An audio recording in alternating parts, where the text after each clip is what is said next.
2025 թվականը առաջին օրացուցային տարին է, որ հունվարի 1-ից մինչև դեկտեմբերի 31 մենք զոհ եւ վիրավոր չենք ունեցել։ Նախկինում ոչ մի այդպիսի տարի չի եղել։ Ամեն տարի մենք ունեցել ենք զոհեր եւ վիրավորներ եւ մենք ի վերջո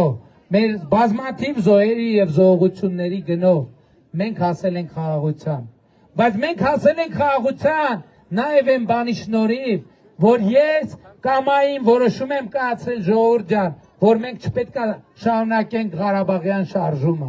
Այո, ես եմ մարդն եմ, ով ասել Արցախը Հայաստանը եւ վերջ։ Եվ ես գնացել եմ այդ գաղափարի հետևից, գնացել եմ անմնացորդ եւ նվիրված։ Ոչ մի բան ես չեմ խնայել հանուն Ղարաբաղի, բայց ես ճանապարհի մի մասից հասկացել եմ, որ Ղարաբաղով մեզ մցրել են փակուղի, որ Ղարաբաղով մեզ մցրել են թակարդ եւ առաջնորդի պարտքը եւ պարտականությունն է, որ այն ինչ որ ինքը տեսնում է եւ համոզված է, վերցնի իր վրա պատասխանատվություն։ Եւ ես ինձ վրա վերցրել եմ պատասխանատվություն, ոչ թե հանուն իմ անձի, հանուն այս երեխեքի, որ մենք իրանց այլևս չգործուղենք զոհվելու,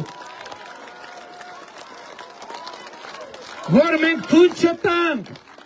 որ մեզ ուրիշները շարունակեն օգտագործել ուրիշների դեմ, մեր երեխեքի կյանքի գնով,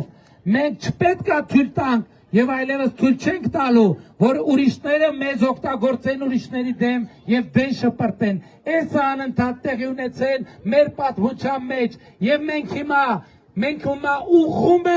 ուղղում ենք մեր պատմության այն ընթացքը, որը խոտորվել է դեռևս 374 թվականին, երբ որ հացի սեղանի շուրջ տեղացի եւ բյուզանդացի պաշտոնյաները հացի սեղանի շուրջ դանակահարելով սպանեցին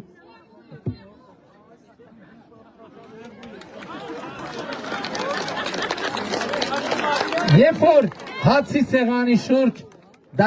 սպանեցին Պապ թագավորի։ Իմ համոզմունքն է, որ մեր պատմությունը այդ կետից է խոտորվել եւ մենք վերադարձել ենք եւ այսօր ուղղում ենք պատմության այդ խոթորումը եւ ես ասում եմ Պապ թագավորը չի սպանվելու այլևս, Հայաստանի պետությունը չի սպանվելու այլևս, Հայաստանի Հանրապետությունը գոյություն ունենալու հավիտյան։ Ավելին իմանալու համար հետևեք մեզ։